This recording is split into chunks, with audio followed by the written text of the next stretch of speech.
Excellence Monseigneur, chers amis, permettez-moi de remercier tout d'abord Monseigneur Jean-Pierre Catteneau, votre archevêque, pour l'honneur qu'il me fait d'être devant vous ce soir pour vous parler de La force du silence, mon dernier livre. Je le remercie parce qu'il m'a donné la joie de vivre cette journée avec ses prêtres pour qu'ensemble nous puissions prier et méditer sur notre mission de prêtre dans un contexte difficile. Et ce soir, je suis avec vous. Après le livre « Dieu ou rien », comment ce nouvel ouvrage, La force du silence, est-il né? Nicolas Dia, qui m'accompagne avec intelligence et rigueur dans cette grande aventure, a parfaitement résumé les origines de notre projet dans l'introduction du livre. Tout d'abord, il décrit avec émotion l'amitié qui me liait au frère Vincent-Marie de la Résurrection, chanoine de l'abbaye Sainte-Marie de la Grâce. Puis, il évoque mon séjour à la Grande Chartreuse, monastère fondé au cœur du massif de la Chartreuse en 1084 par saint Bruno. En premier lieu, je voudrais vous parler du frère Vincent-Marie de la Résurrection. Je ne pourrai jamais oublier la beauté et la profondeur de notre relation spirituelle. Et cette beauté et cette profondeur furent silencieuses, car frère Vincent ne pouvait plus parler. Il souffrait d'une sclérose en plaques foudroyante. Le frère est mort en avril 2016 à l'âge de 37 ans, un peu moins de 2 ans après notre première rencontre. Nous avons prié ensemble, nous avons médité ensemble, nous avons souri ensemble, mais nous n'avons parlé que très peu. Nous échangions par le regard, par le silence et la prière que je disais à mi-voix et lui remuait les lèvres en signe de participation active et de communion. La dimension humaine et mystique du silence du frère Vincent m'a profondément marqué. Je peux dire que la force du silence est née dans la chambre d'un grand malade, d'un jeune religieux qui attendait le ciel, le corps rompu par tant de protocoles médicaux, le corps broyé par les assauts toujours plus violents de la souffrance, mais le corps transcendé par le seul, par l'unique, par Dieu. Dans un merveilleux silence, les yeux fatigués du frère Vincent-Marie, je voyais rayonner par ses yeux la sainteté, la joie, la foi, l'amour et la paix. Justement, ce qui m'étonnait, c'était la paix, la sérénité, un certain bonheur qui rayonnait sur le visage du frère Vincent, malgré l'énorme et terrible souffrance qui l'écrasait littéralement. C'est seulement la veille de son enterrement, en lisant son carnet intime, que j'ai découvert toute l'énergie spirituelle qui a nourri sa vie intérieure. En effet, dans ces pages, j'ai trouvé une réflexion d'une profondeur exceptionnelle.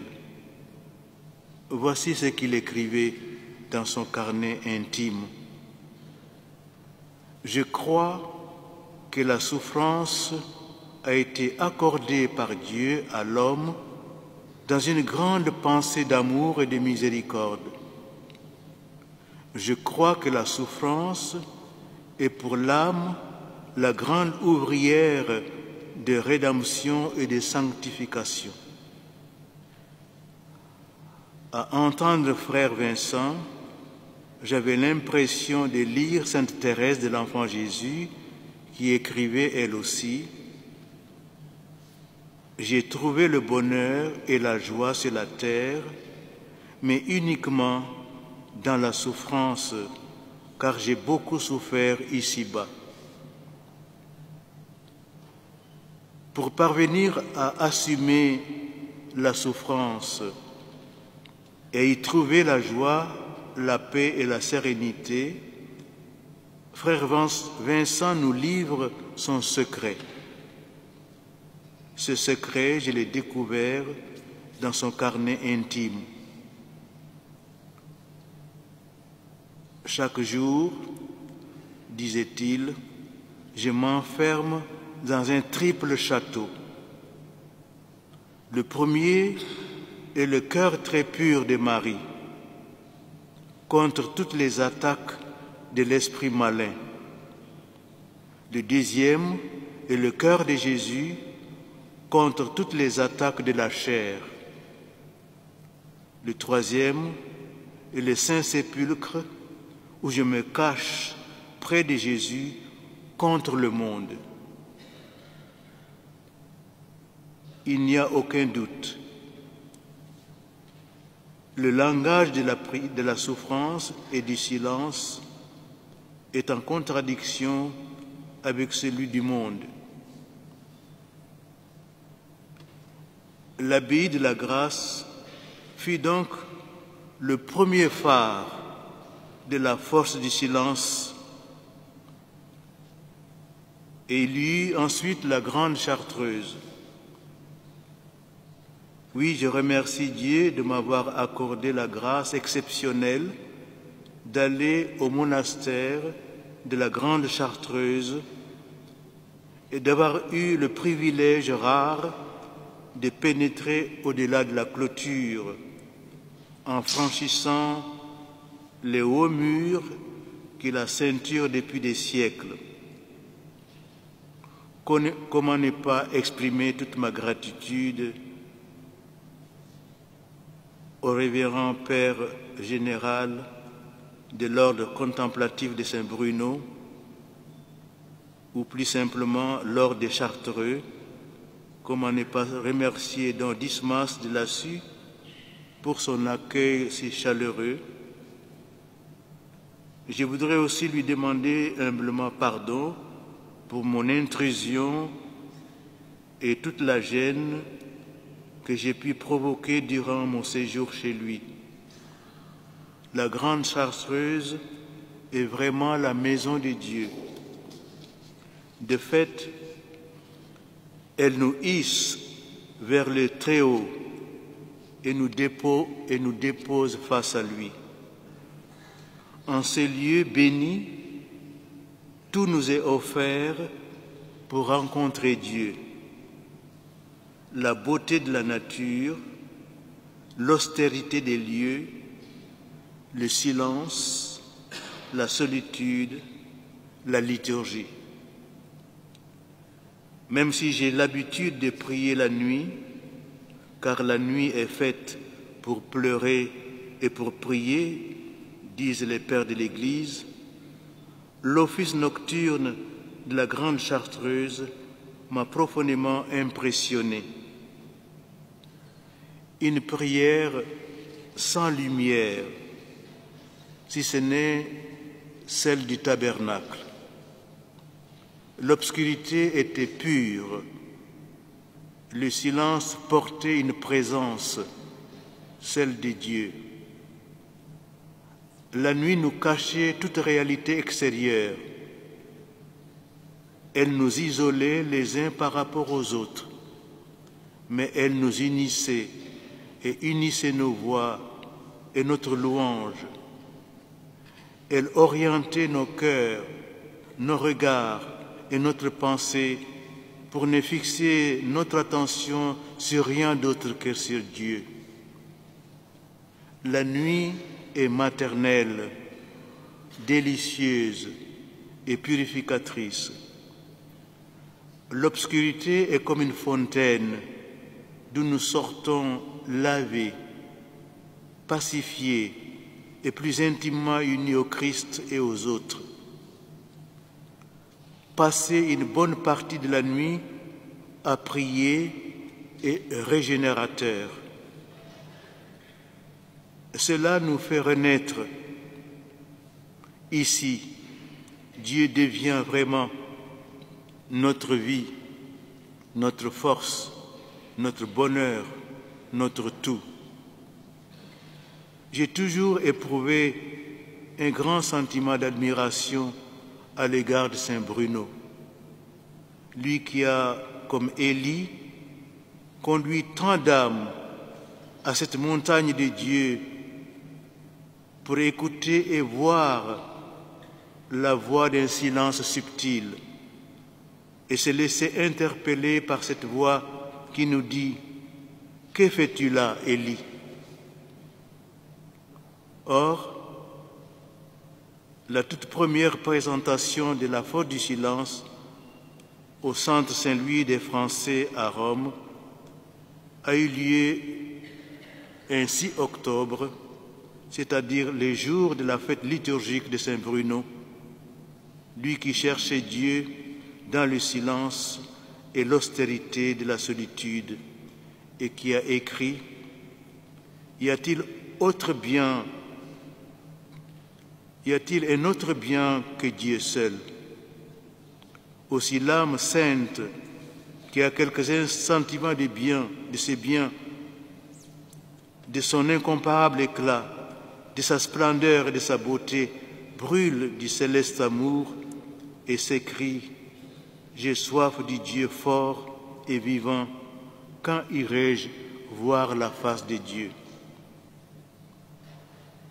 Cette coïncidence providentielle est un signe magnifique de sa bienveillante protection et je suis donc certain que Saint Bruno conduira vers Dieu tous les lecteurs de la force du silence par le sentier austère du silence. En effet, le premier langage de Dieu, c'est le silence. Tout le reste est une pauvre traduction. Pour entendre ce langage, nous devons apprendre à être silencieux et à nous reposer en Dieu. De nos jours, il est temps de retrouver l'ordre véritable des priorités. Il est temps de remettre Dieu au centre de nos préoccupations, au centre de nos pensées, au centre de notre agir et de notre vie, à la seule place qu'il doit occuper.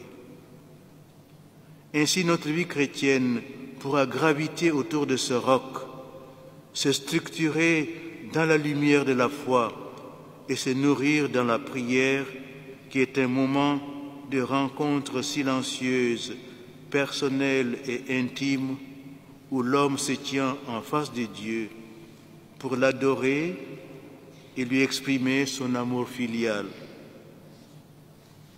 Sans Dieu, dit le bienheureux Paul VI, l'homme n'est rien et ne peut rien.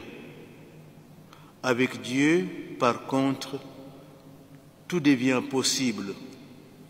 d'où ce besoin de le louer, de le remercier, de l'adorer, de célébrer ses merveilles qu'il opère partout autour de nous et en nous. L'existence humaine retrouve sa relation avec Dieu, ce qu'on appelle la dimension verticale, sans laquelle l'homme est irrémédiablement mutilé. Oui, chers amis, la véritable urgence est ici. Retrouver le sens de Dieu. Or Dieu, notre Père, ne se laisse approcher que dans le silence. Ce dont l'Église a le plus besoin aujourd'hui, ce n'est pas d'une réforme administrative, d'un changement structurel, d'une logistique ou d'une stratégie communicative ou d'un programme pastoral supplémentaire. Le programme est déjà ici. C'est celui de toujours, qui provient de l'Évangile et de la tradition vivante. Il est centré, en dernière analyse, sur le Christ lui-même, que nous devons connaître, aimer, imiter, pour vivre en lui la vie trinitaire et pour transformer avec lui ce monde qui se dégrade, car les hommes vivent comme si Dieu n'existait pas. Comme prêtre et donc comme pasteur, comme évêque et comme cardinal, comme préfet des dicastères romains, ma préoccupation principale, ma priorité, c'est de dire que Dieu seul peut combler le cœur de l'homme. Je crois que nous sommes victimes de la superficialité, de l'égoïsme et de l'esprit mondain que propagent les sociétés médiatiques. Nous nous perdons dans des luttes d'influence, des conflits de personnes, dans un activisme narcissique et vain. Nous nous gonflons d'orgueil, de prétention. Nous sommes prisonniers d'une volonté de puissance. Ainsi, pour des titres et des charges professionnelles et ecclésiastiques, nous acceptons des viles compromissions, mais tout cela est voué à l'échec. Ces fausses valeurs s'évanouissent et disparaissent comme la fumée. Dans mon nouveau livre, j'ai donc voulu inviter les chrétiens et les hommes de bonne volonté à entrer dans le silence, car, à mon avis, sans le silence, nous demeurons dans une illusion mortifère. En effet, la seule réalité qui mérite notre attention, c'est Dieu lui-même. Et Dieu est silencieux. Il attend notre silence pour se révéler. Un silence contemplatif, adorateur et débordant d'amour pour Dieu. Observons bien, chers amis, regardons attentivement la révélation chrétienne. Le Verbe de Dieu lui-même est une parole silencieuse. Les paroles même du Christ passible sont entourées de silence. Elles naissent du silence où il désire habiter. D'abord du silence de sa vie cachée, venu pour annoncer la vérité à tous les temps et à tous les peuples et à toutes les nations du monde. Voici qu'il ne parle que pendant 3 années, et il s'est tait pendant 30 ans, alors que chacune de ses paroles pouvait illuminer le désespoir d'une humanité en perdition. Puis le silence de sa vie publique.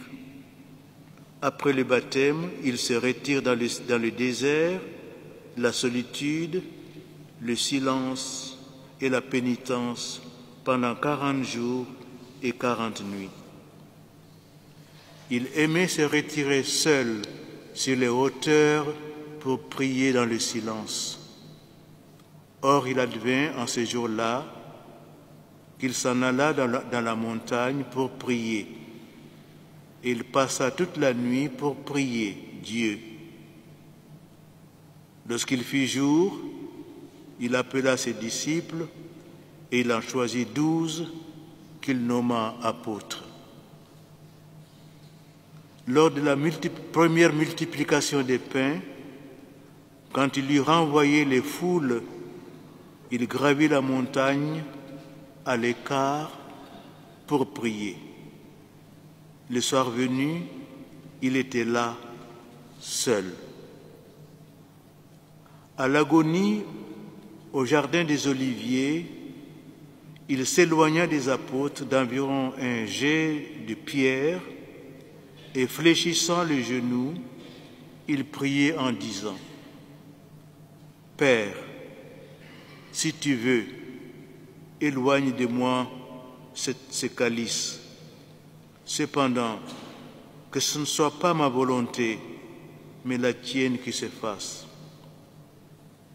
Ici-bas, le silence est la condition des paroles vraies, des paroles nourrissantes, des paroles lumineuses, des paroles consistantes, des paroles qui engagent toute une vie. Toute parole dense, toute parole consistante sort du silence. Que valent les paroles qui n'enclosent pas de silence? Elles sont feuilles mortes. Autant en emporte le vent. C'est pour cette raison que le bienheureux Paul VI disait avec justesse : l'homme intérieur ressent les temps de silence comme une exigence de l'amour divin. Et une certaine solitude lui est normalement nécessaire pour entendre Dieu lui parler au cœur. La recherche de l'intimité avec Dieu comporte le besoin vraiment vital d'un silence de tout l'être, tant pour ceux qui doivent aussi trouver Dieu dans le tumulte quotidien de nos sociétés que pour les contemplatifs. Tous, que nous soyons au monastère et que nous soyons dans la vie de la société, tous, nous avons besoin de silence.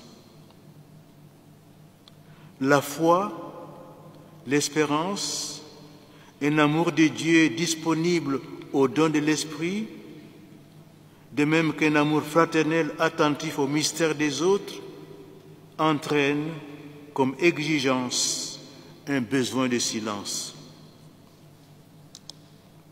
Retrouver le sens du silence est une priorité, une nécessité, une urgence. Le silence est le plus important de toute œuvre humaine, car il exprime Dieu. La véritable révolution vient du silence. Elle nous conduit vers Dieu et vers les autres pour nous mettre humblement à leur service. Lorsque le livre est paru, un journaliste m'a demandé pourquoi la notion du silence est si essentielle à mes yeux. Je lui ai répondu que le silence n'était pas une notion. Il est la voie qui permet aux hommes d'aller à Dieu.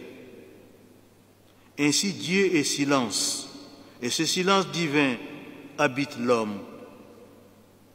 En vivant avec le Dieu silencieux et en lui, nous devenons nous-mêmes silencieux. Regardez les moines et les contemplatifs. Parce qu'ils vivent en Dieu, ils sont silencieux. C'est ce que saint Augustin affirme lorsque, parlant d'Adam au paradis, il dit « Vivebat fruens Deo, esco bono erat bonus ».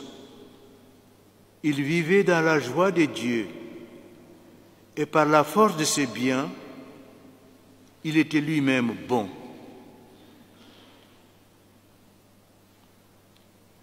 Rien ne nous fera mieux découvrir Dieu que ce silence inscrit au cœur de notre être. Je ne crains donc pas d'affirmer qu'être fils de Dieu, c'est être fils du silence. Dis-moi qui tu hantes, je te dirai qui tu es, dit le proverbe. On se mue souvent en celui qu'on fréquente. Pour illustrer cette réalité, sainte Thérèse de l'Enfant Jésus compare Dieu au feu. Elle utilise le symbole du feu qui a le pouvoir de pénétrer le fer, de le transformer en lui, de le rendre incandescent. Si le feu et le fer avaient la raison, et que ce dernier disait à l'autre « Attire-moi », ne prouverait-il pas qu'il désire s'identifier au feu de manière qu'il le pénètre et l'imbibe de sa brûlante substance et semble ne faire qu'un avec lui. Fréquenter les dieux silencieux nous fait devenir silencieux nous-mêmes. Toutefois, il faut reconnaître que la conquête du silence est un combat et une ascèse. Oui, il faut du courage pour se libérer de tout ce qui alourdit notre vie, car nous n'aimons rien tant que la facilité, les apparences, les écorces. Emporté vers l'extérieur par son besoin de tout dire, le bavard ne peut qu'être loin de Dieu, incapable de toute activité spirituelle profonde. Au contraire, le silencieux est un homme libre. Les chaînes du monde n'ont pas prise sur lui. Il est vrai aussi qu'aucune dictature ne peut rien contre l'homme silencieux. En effet, nul pouvoir, nulle puissance ne peut ravir à un homme son silence. Je pense avec émotion à mon prédécesseur sur le siège de Conakry, la capitale de mon pays natal, la Guinée, qui s'appelait Raymond Marie Chidimbo, que vous avez accueilli dans ce diocèse. Cet évêque est resté en prison pendant 9 ans, persécuté par la dictature de Sékou Touré. On lui avait interdit de rencontrer et de parler à quiconque. Or, le silence imposé par ses bourreaux est devenu un lieu de sa rencontre avec Dieu. En effet, mystérieusement, son cachot est devenu un vrai noviciat et se réduit misérable, insalubre et sordide lui a permis de comprendre un peu le grand silence du ciel. Son livre, Le noviciat d'un évêque, raconte cette période sinistre et tragique, mais qui en même temps a été pour lui une extraordinaire expérience spirituelle et la structuration d'une intense vie de prière. Vous pourriez lire également l'expérience du cardinal Antoine, qui a fait 13 ans de prison. L'expérience du silence a été pour lui aussi une grande rencontre avec Dieu. Aujourd'hui, une question brûle forcément à vos lèvres. Est-il encore possible de comprendre l'importance du silence dans un monde où le bruit, sous toutes ses formes, ne cesse jamais? Est-il possible aujourd'hui de vivre le silence?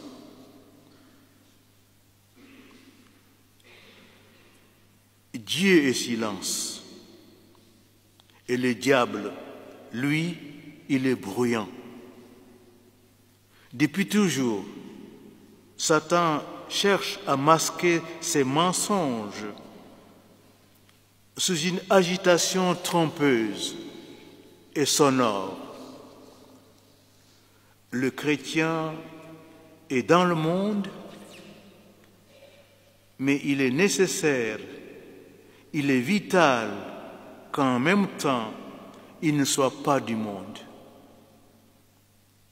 Il lui appartient de se détourner des bruits du monde, de ces rumeurs qui se propagent à bruit d'abattu, pour mieux les détourner de l'essentiel, Dieu. Si aujourd'hui nous nous éloignons de plus en plus de Dieu, c'est parce que nous vivons dans le bruit. Il faut reconnaître que notre époque ultra-technicisée, ultra-agitée en tous sens, nous a rendus encore plus vulnérables, plus indifférents et loin de Dieu, extérieurs à nous-mêmes et loin des autres. Le bruit est devenu comme une drogue dont nos contemporains sont esclaves. Avec son aspect apparemment festif, le bruit est en réalité un tourbillon qui nous empêche de nous regarder en face et de nous confronter avec notre vide intérieur. C'est un mensonge diabolique et le réveil ne pourra être que brutal. Aussi, je ne crains pas d'appeler tous les hommes de bonne volonté à entrer dans une forme de résistance spirituelle. En effet, que deviendront les hommes si dans notre monde, ils ne peuvent plus trouver un oasis de silence? Dans les flots agités des paroles insignifiantes et creuses, le fait de se taire peut être considéré comme un aveu de faiblesse ou un signe d'une certaine ignorance. Celui qui ne parle pas est faible, il est ignorant, pense-t-on. En effet, dans le monde moderne, l'homme silencieux apparaît souvent comme celui qui ne sait pas se défendre. Il est en quelque sorte un sous-homme face au soi-disant homme fort qui écrase et noie les autres dans le flot de ses discours. L'homme silencieux peut paraître comme étant un homme encombrant, ou du moins importun, un homme de trop. Telle est la raison profonde des crimes abominables qui sont commis chaque jour et du mépris à l'égard des pauvres et des démunis. Telle est la raison du déchaînement de violence des hommes de notre temps contre la vie, en particulier contre ces êtres silencieux que sont les enfants qui ne sont pas encore nés, contre les malades ou les personnes en fin de vie. Tous ces êtres que l'on méprise ou que l'on massacre sont pourtant les prophètes magnifiques du silence. Avec eux, je ne crains pas d'affirmer que les grands prêtres de la modernité qui ont déclaré la guerre au silence ont déjà perdu la bataille. En effet, nous avons toujours la capacité de rester silencieux, y compris au milieu des plus grands désordres, des agitations abjectes, au milieu des vacarmes et des hurlements de ces machines infernales qui nous entraînent inexorablement à l'activisme, en nous arrachant à la dimension transcendante de notre personne et de toute vie intérieure. Bien entendu, je suis aussi conscient qu'il est difficile de comprendre et d'admettre ce que certains appellent le silence de Dieu face au drame monstrueux et effroyable du mal qui a atteint son paroxysme notamment dans la Shoah, les goulags et toutes les abominations commises par l'État islamique. Et il ne faut pas craindre d'ajouter à cette liste si dramatique ce terrorisme moral qui provient de l'Occident et qui menace toute l'humanité. On peut parler à ce sujet du mystère d'iniquité qui s'est incrusté au cœur même de notre monde moderne. Promouvoir par des financements énormes l'idéologie du genre, déshumaniser et avilir la sexualité en lui ôtant sa nature propre, déstructurer le mariage et démolir la famille, légaliser le meurtre d'un être humain par des lois qui donnent droit à l'euthanasie, s'attaquer à la vie dès sa conception et de façon absolument légale, déclarer et réclamer l'avortement comme un droit et du terrorisme international et un crime contre l'humanité bruyamment orchestré par les médias. L'Église serait gravement complice et serait impardonnable si elle se taisait sur ces questions. C'est effectivement un grand mystère, un mystère très profond, le silence de Dieu devant le mal qui atteint l'être humain et l'humanité entière. Mais ce silence de Dieu est le silence de l'amour sans limite qui respecte la liberté, les choix et les décisions des hommes. Chers amis, Dieu ne veut pas le mal. Et pourtant, nous pouvons constater que très souvent, il reste étonnamment silencieux face à nos épreuves.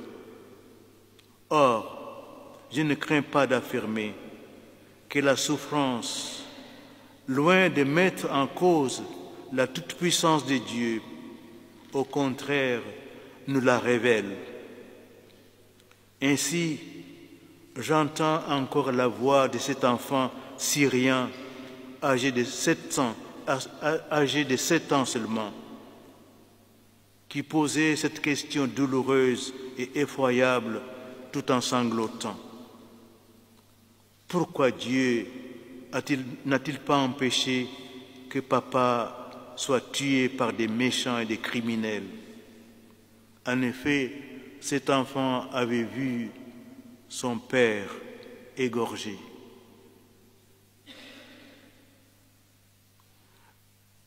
Dans son silence mystérieux, Dieu se manifeste dans la larme versée par l'enfant et non dans l'ordre du monde qui justifie cette larme. Pourquoi ce lourd silence? Dieu caché, quand tombe sous le glaive les innocents. Ta parole n'est proférée que par les cris d'un enfant. Un jour, il nous dira de quel amour tu nous aimes. Chante l'hymne de l'office de lecture de la fête des Saints Innocents. Dieu, à sa manière mystérieuse, qui lui est propre, d'être proche de nous dans nos épreuves. Ainsi, il est intensément présent dans nos angoisses et au cœur même de nos souffrances. Sa force s'est fait silencieuse parce qu'elle révèle son infinie délicatesse et sa tendresse à l'égard de ceux qui souffrent. Je pense que les manifestations extérieures d'empathie ne sont pas nécessairement les meilleures preuves de notre proximité vis-à-vis de celui qui est dans une épreuve difficile. En effet, le silence révèle la compassion, la miséricorde de Dieu qui prend part à nos souffrances. Oui, Dieu ne veut pas le mal. Et plus le mal est effroyable, plus nous découvrons que Dieu, qui est présent en chacun de nous, en est la première victime. Massacrer un homme, massacrer une femme ou un enfant, créé à l'image et à la ressemblance de Dieu, c'est massacrer Dieu lui-même. La victoire du Christ sur la mort et le péché s'accomplit dans le grand silence de la croix. Dieu manifeste sa toute-puissance dans ce silence qu'aucune barbarie ne pourra jamais profaner.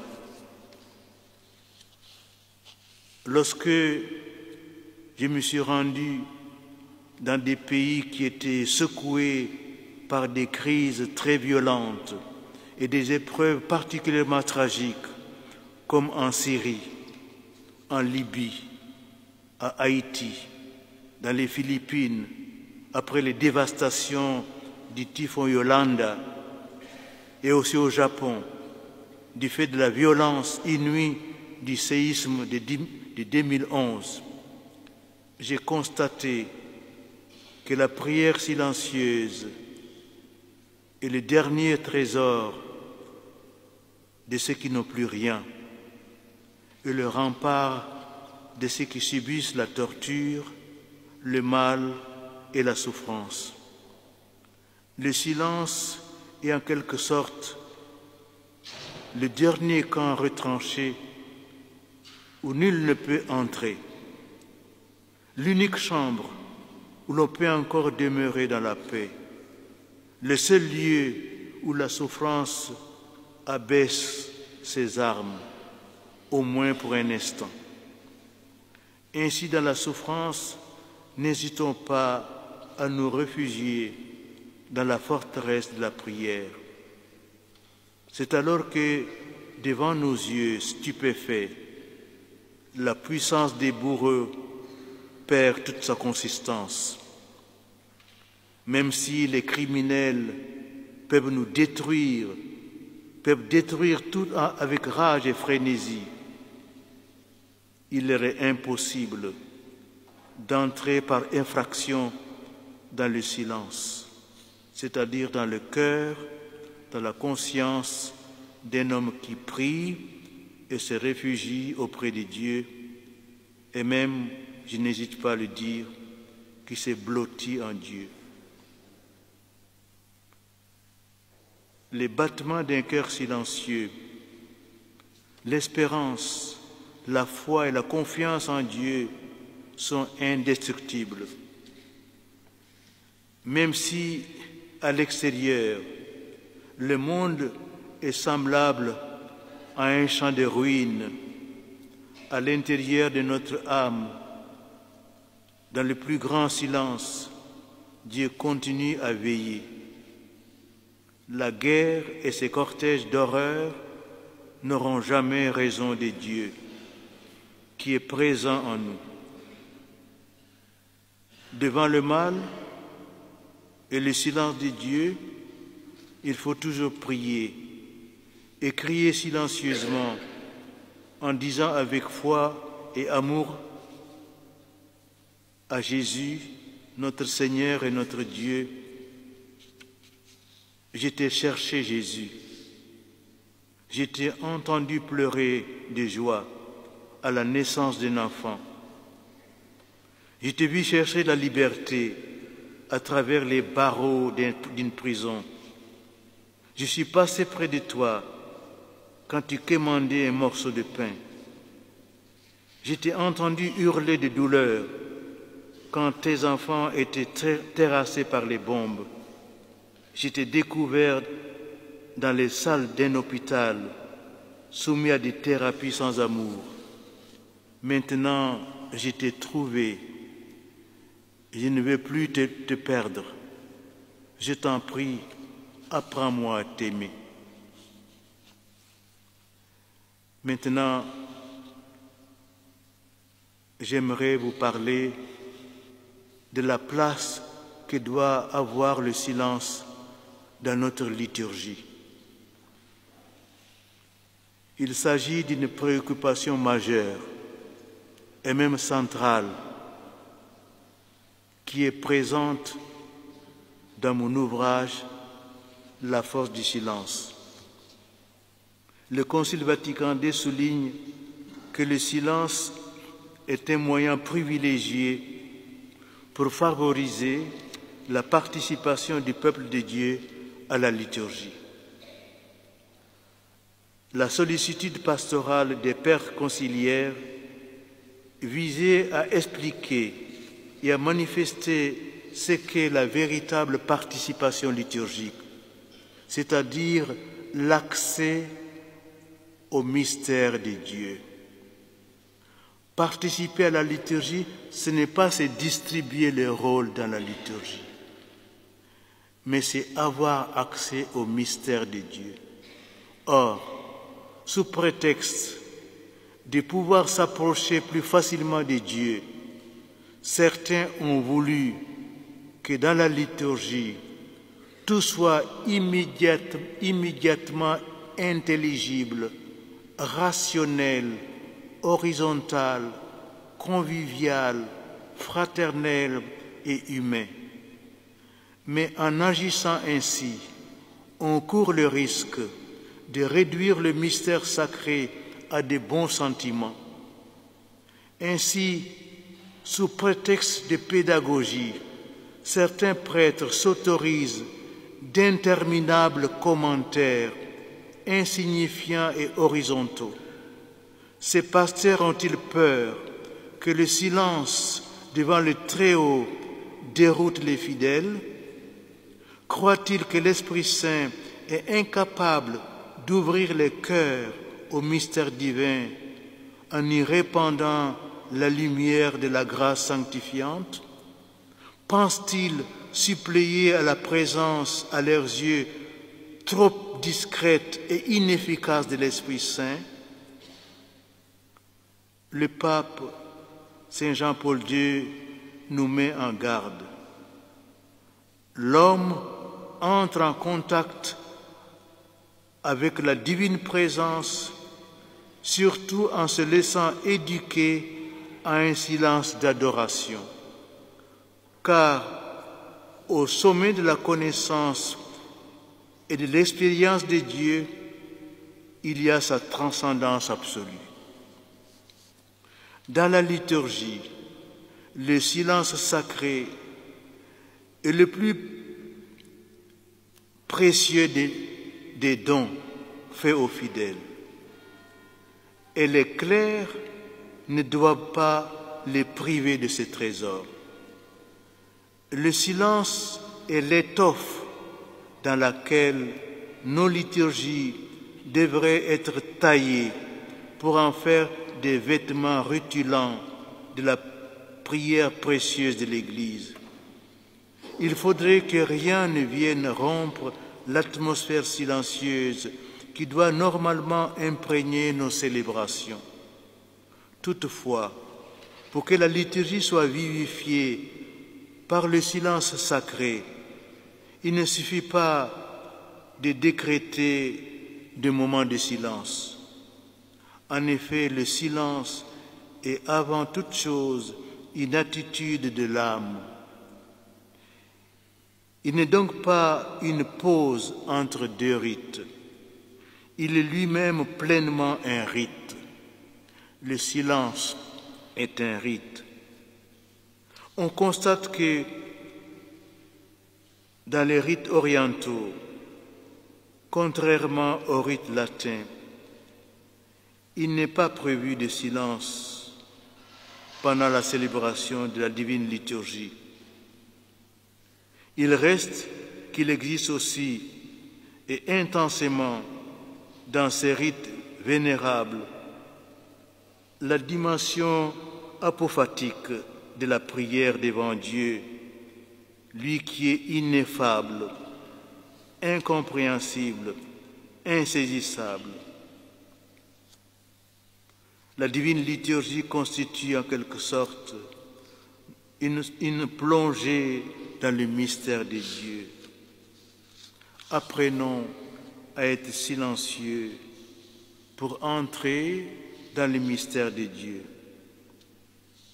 Saint Jean-Paul II nous enseigne que le mystère se voile continuellement, se couvre de silence, pour éviter qu'à la place de Dieu, on se construise une idole.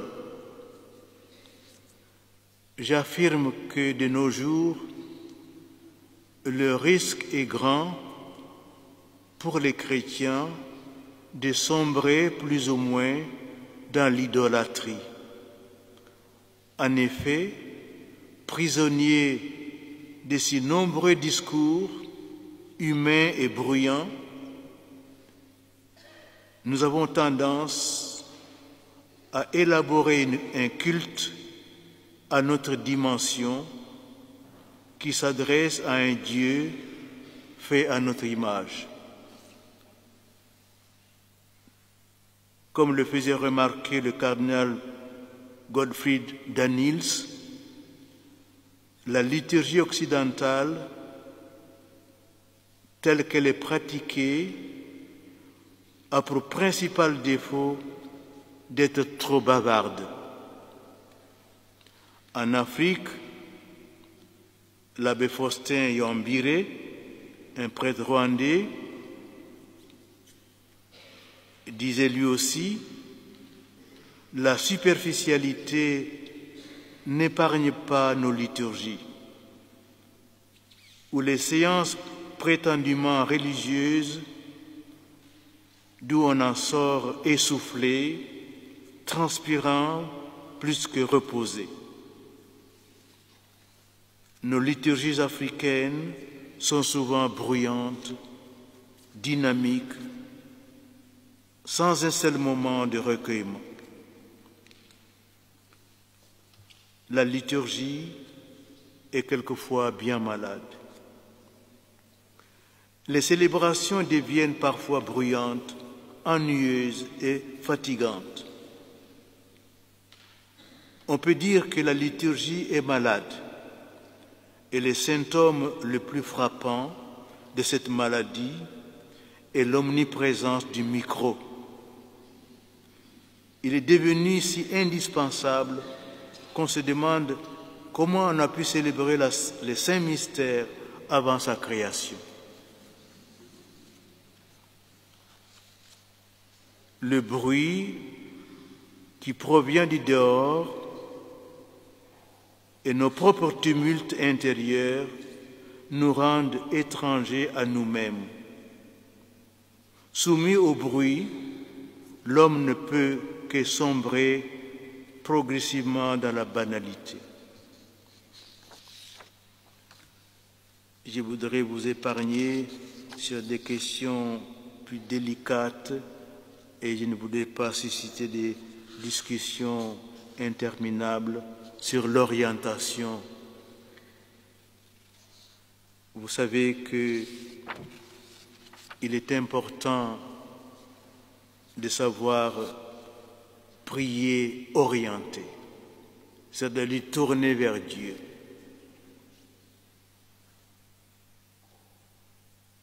Parce que lorsque nous parlons à quelqu'un, nous regardons son visage, il regarde notre visage.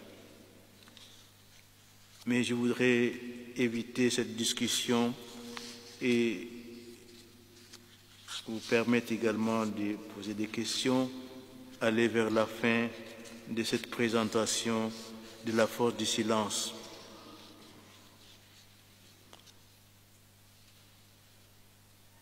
Il faut sans cesse renouveler la liturgie pour qu'elle soit toujours plus fidèle à sa nature mystérieuse.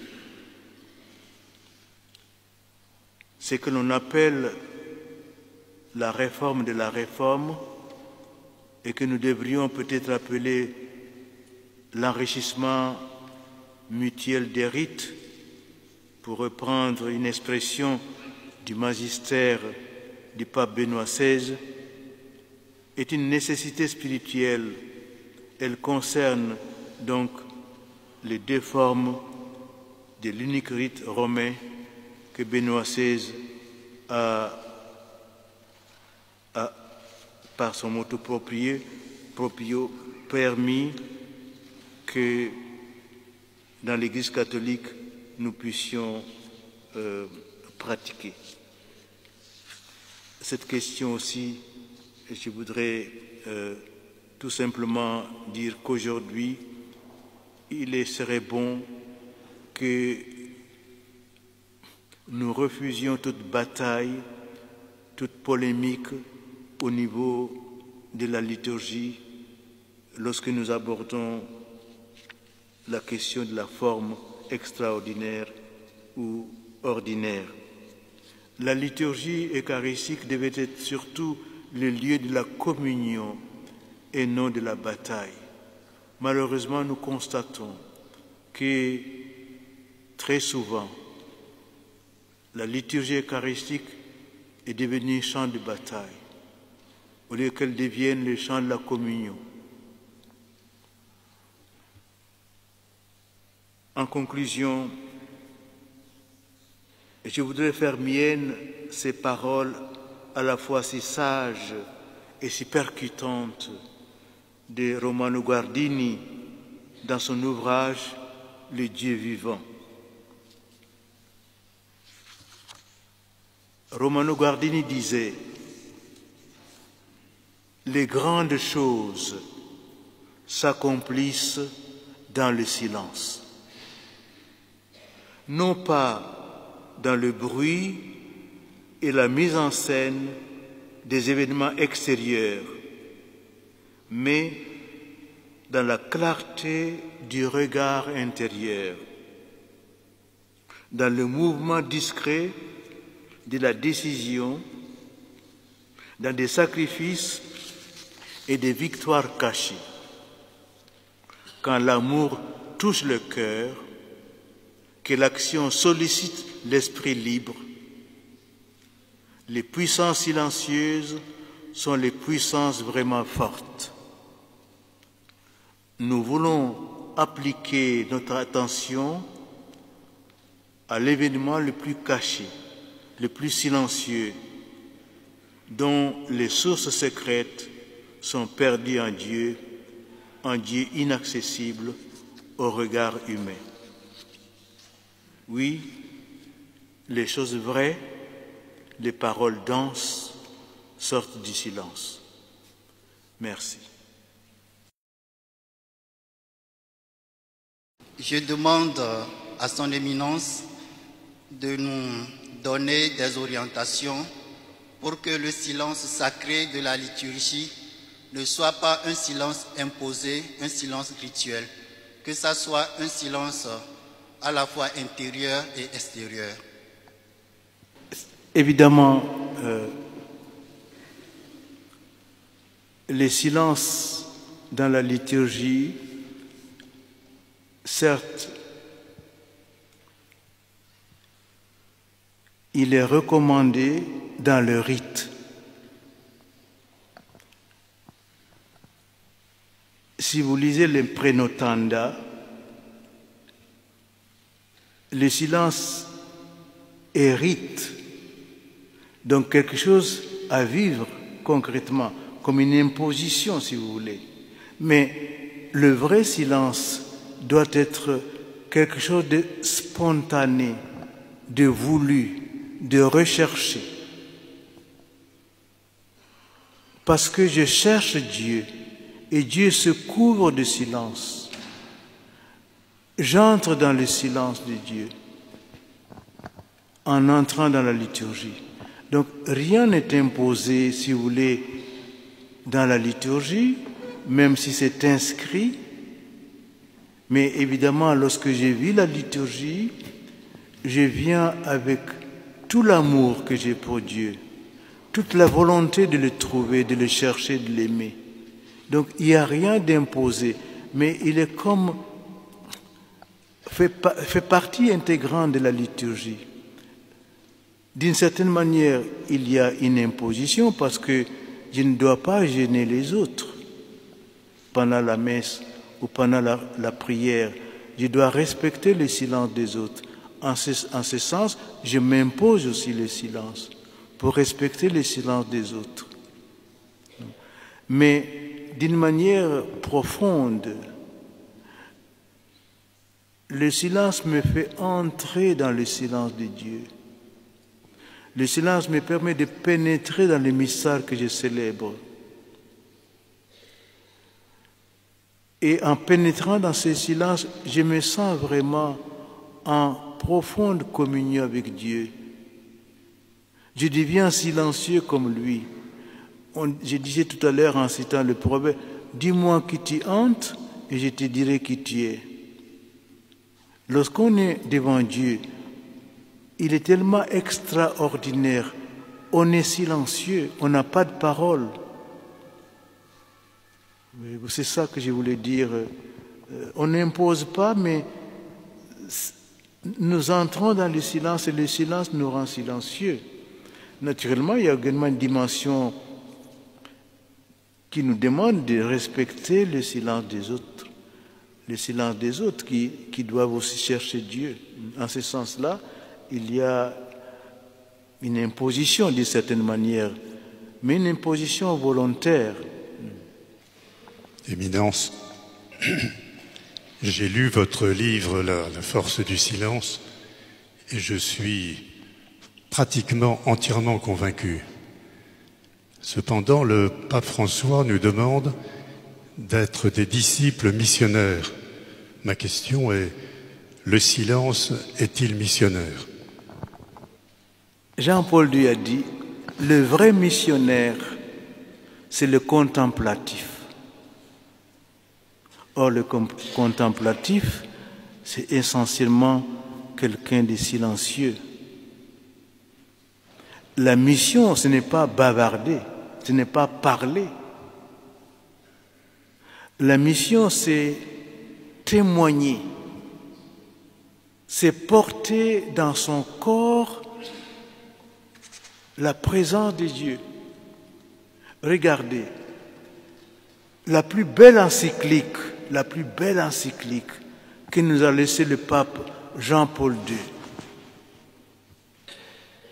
c'est lorsque le dernier moment de sa vie, le dimanche de Pâques, il voulait nous parler, aucun son n'est sorti de sa bouche, silencieux. On avait l'impression de voir le Christ vivant crucifié.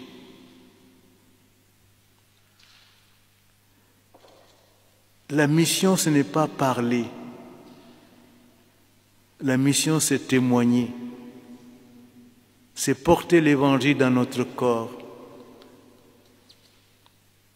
Regardez Mère Teresa, ce n'est pas une femme qui a parlé beaucoup, mais elle portait dans sa vie, dans son corps, la présence de Dieu. Nous croyons peut-être, nous, la mission, c'est communiquer l'Évangile par les médias, par le Twitter, par la radio. Non. Dieu lui-même a essayé de nous communiquer par les médias. Il a échoué. Il nous a envoyé des prophètes. Ça n'a pas marché. Il a dit, je vais aller moi-même. Qu'on me touche, qu'on me voit. Et je vous ai dit que le Christ est resté 30 ans sans parole. 30 ans. Et lorsqu'il était dans sa vie publique, il parlait bien sûr, mais il allait souvent dans le silence. Et c'était la mission aussi. Avant d'aller parler, il faut d'abord rencontrer le Seigneur dans le silence. Il faut d'abord l'avoir touché de ses mains. Aujourd'hui, on a tous les moyens de communication, mais la foi grandit-elle? La foi est-elle en expansion? Certainement oui, mais nous connaissons également les handicaps de la foi aujourd'hui, malgré tous les moyens que nous avons de communiquer, de parler. Oui, il y a compatibilité entre mission et silence. Et Jean-François ne contredit pas du tout. Être missionnaire, ça ne veut pas dire parler. Est-ce qu'on peut quand même considérer que les charismes donnés par l'Esprit Saint, en principe, les charismes donnés par l'Esprit Saint peuvent être aussi expression ouverte, expression parfois bruyante dans des chants, dans des louanges, comme le font les groupes charismatiques. Et là, une soirée de louanges ou bien une messe animée par des groupes charismatiques sont pas réellement silencieuses. Et pourtant, la joie est quand même présente. L'Église a 3000 ans. 3000 ans.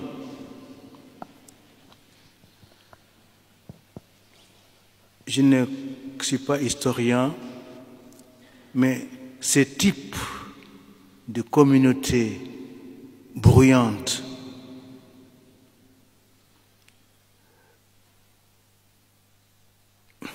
ce type ne s'est pas vérifié souvent dans l'Église. Ce qui a impressionné, ce qui a marqué l'Église, ce sont les personnes qui voulaient vivre la radicalité de l'Évangile en allant dans le désert. Ou s'ils n'allaient pas dans le désert, ils avaient les communautés monastiques, dans le silence. Je pense que les charismatiques devraient avoir l'attention de l'épiscopat, parce que le discernement des charismes revient à l'évêque. Ce n'est pas quelque chose de spontané qu'on exerce tout seul. Il faut que l'Église dise c'est ça. C'est vrai que Jean-Paul II a reconnu les charismatiques, mais vous comprenez que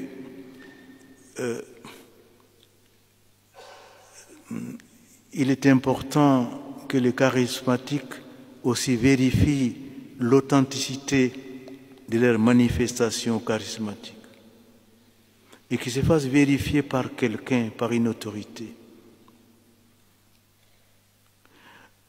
Et aussi, eux-mêmes peuvent vérifier si cette manifestation bruyante nous fait grandir dans la charité, nous fait grandir dans la foi, nous fait grandir dans l'amour de Dieu, nous fait grandir dans la mission.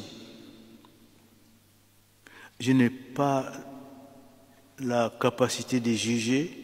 Moi, ce n'est pas ma sensibilité. Je n'ai aucune difficulté. Moi, je ne prierai pas comme ça, je ne pourrai pas prier comme ça. Mais c'est peut-être une grâce de Dieu, mais cette grâce doit être vérifiée par la hiérarchie.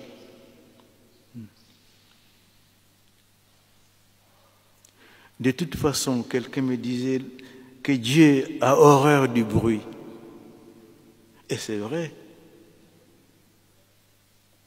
Pourquoi ce que Dieu fait à l'intérieur de ton cœur, tu dois le manifester comme ça publiquement? Pourquoi ce qui est fait secrètement dans ton cœur, tu dois l'exposer au grand public?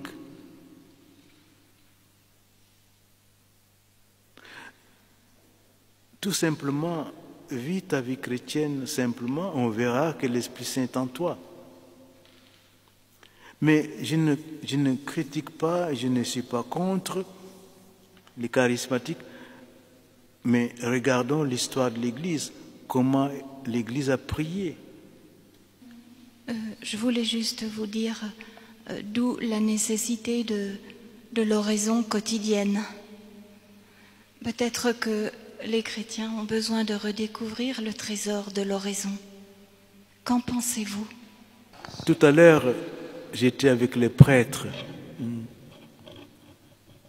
et nous avons consacré l'après-midi à l'oraison.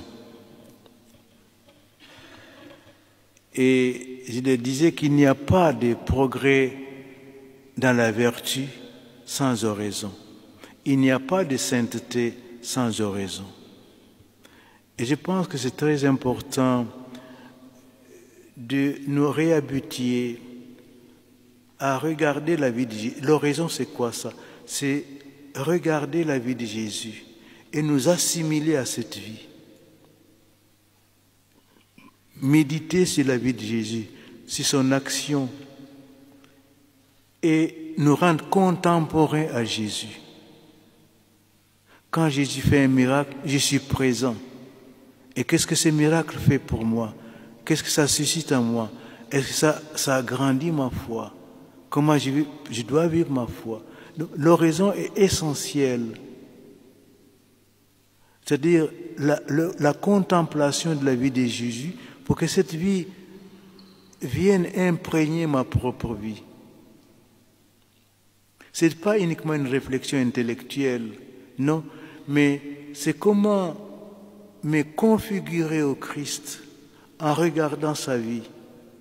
Comment sa vie peut influencer, comme former, comme plasmare, comme il y a des mots là, italiens qui me viennent, comment la vie de Jésus peut me façonner.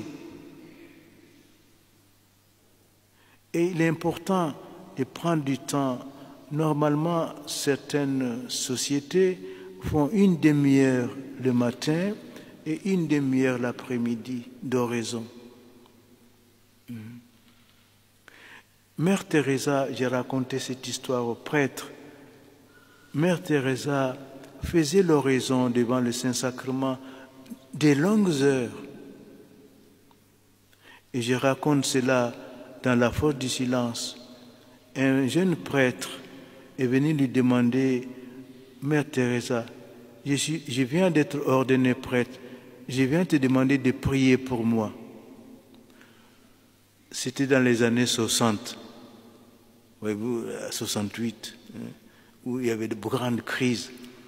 Et Mère Teresa lui dit, mais moi je prie toujours pour les prêtres. Et toi, combien de temps passes-tu à prier? Et il lui dit, moi, j'ai dit la messe tous les jours, j'ai dit les bréviaires tous les jours, j'ai dit les chapelets parce que c'est ma maman qui me l'a appris. Et Mère Teresa lui dit, c'est insuffisant. C'est insuffisant de dire la messe tous les jours. C'est insuffisant de dire l'office divin tous les jours. C'est insuffisant de dire le chapelet. Et le prêtre lui dit, mais moi je croyais que tu allais me demander combien de temps tu passes avec les pauvres. Et Mère Teresa lui dit, tu crois que moi, si je ne passais pas des heures devant le Saint-Sacrement, si mon cœur n'était pas rempli de Jésus, tu crois que je serais capable de m'occuper des pauvres? Nous sommes trop pauvres pour nous occuper des pauvres. Et donc c'est important que nous aussi, nous imprégnions notre vie de la vie de Jésus, de son activité, de sa vie de prière, de ses miracles, pour qu'il fasse ces miracles en nous aussi. C'est pourquoi il est très important de soigner l'oraison. Pas seulement pour les prêtres, mais pour nous tous.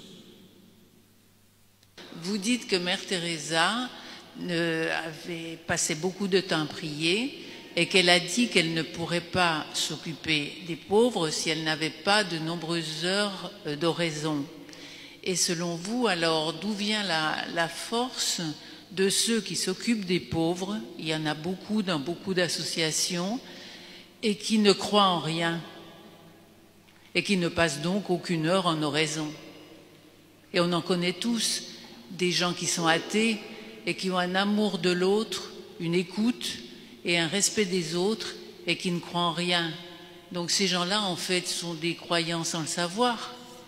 Madame, je me suis occupé des corps unum 4 ans. Et notamment, je suis allé en Jordanie, au Liban, en Syrie. J'ai visité beaucoup de camps, de gens qui avaient tout perdu chez eux. Il y a une dame aussi qui avait un enfant d'une semaine, qui voulait me donner son enfant. Il dit, prenez-le, sauvez-le. C'était une musulmane.